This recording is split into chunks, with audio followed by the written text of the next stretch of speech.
gente, oi meus amores, vocês são meus e da minha querida Ana Lara. Será que eu posso mostrar ela?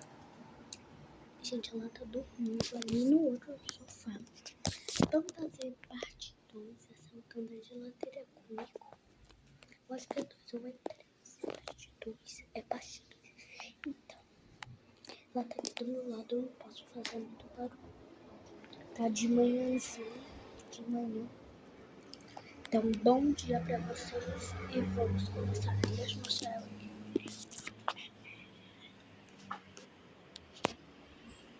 Vamos lá, queridos e queridos. Vamos lá ver.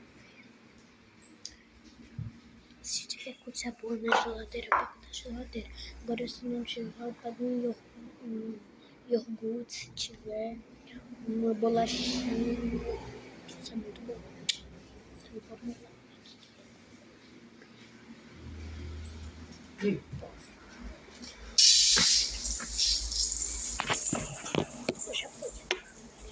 Semana que vem já começa as aulas.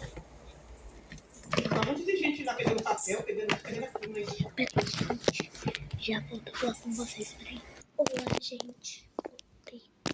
Deixa eu abrir a câmera aqui. Ela tá ali.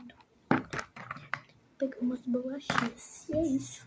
Era o que tinha comido. Pelo menos eu não vou ficar com fome. Tchau, gente. Beijo. Até a próxima.